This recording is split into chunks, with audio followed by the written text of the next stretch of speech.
नमस्कार दर्शक बंधुरा आमी एस्ट्रोलजार प्रभास शास्त्री आज आपनादेर सामने चले एसेछि शनिर विषये किछु आलोचना करार जन्य।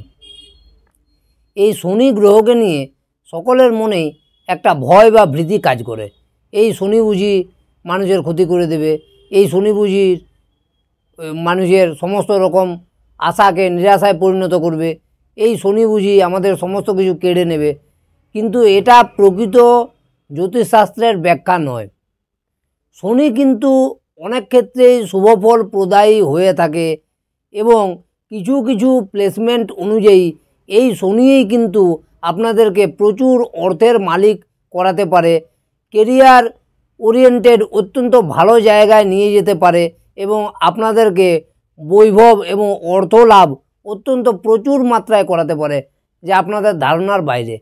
হ্যাঁ দর্শক বন্ধুরা, এই শনি যদি আপনাদের জন্মকুণ্ডলী অনুযায়ী যদি 3 নম্বর ঘর অর্থাৎ 3rd হাউসে যদি শনি বসে থাকে, যদি 6 নম্বর ঘর বা 6th হাউসে যদি শনি বসে থাকে, এই শনি যদি আপনাদের জন্মকুণ্ডলী অনুযায়ী 10th হাউসে বসে থাকে বা 11th হাউসে বসে থাকে অর্থাৎ 10ম ঘর বা একাদশ ঘরে বসে থাকে, তাহলে এই শনির প্লেসমেন্ট কিন্তু অত্যন্ত শুভ বলে বিবেচনা করা হয়।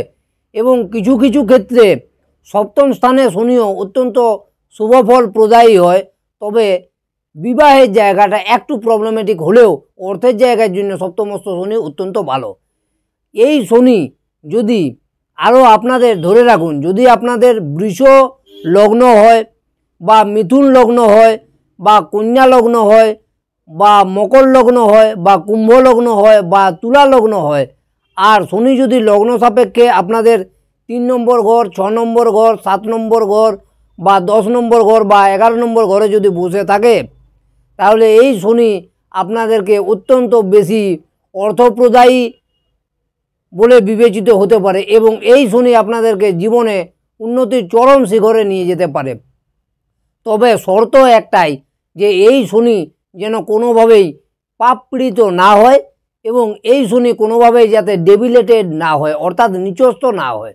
অর্থাৎ এই শনি যেরকম কোনোভাবেই মেষ রাশির ঘরে না বসে থাকে।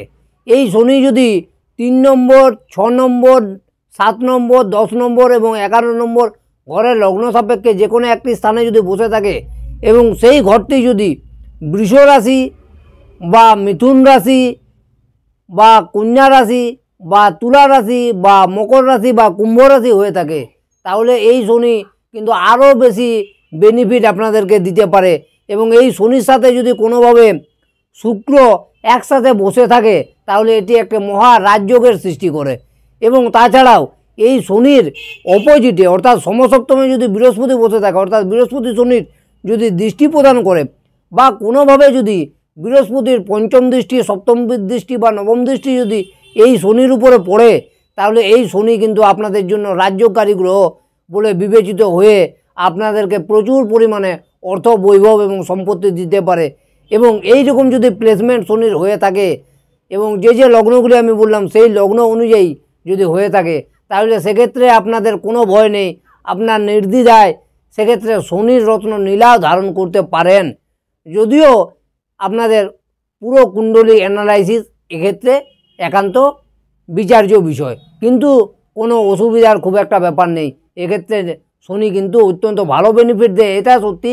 কিন্তু জাস্ট পাপপীড়িত হচ্ছে কি না সেটা তো আমি এখান থেকে বলতে পারবো না, তাই নীলার ব্যাপারটা এখানে আমি পরিষ্কার আপনাদেরকে তুলে ধরছি না। কিন্তু এই জায়গায় যদি বসে থাকে এবং পাপপীড়িত যদি না হয়, তাহলে এই নীলা রত্ন, যে রত্নটিতে মানুষের অত্যন্ত ভয় বা ভীতি কাজ করে, যে নীলা বুঝি টেস্ট করতে হয়, অমুক করতে হয়, তসুক করতে হয়, এসব কিন্তু নয়। এই নীলা রত্নই সেক্ষেত্রে অত্যন্ত সৌভাগ্যশালী রত্ন হিসেবে পরিগণিত হতে পারে। আজকে আমার আলোচ্য বিষয় এ পর্যন্তই। পরবর্তী নানা বিষয়ে আমি আপনাদের সামনে তুলে ধরব এবং আমার এই চ্যানেলটিকে আপনারা লাইক এবং সাবস্ক্রাইব অবশ্যই করবেন। ধন্যবাদ।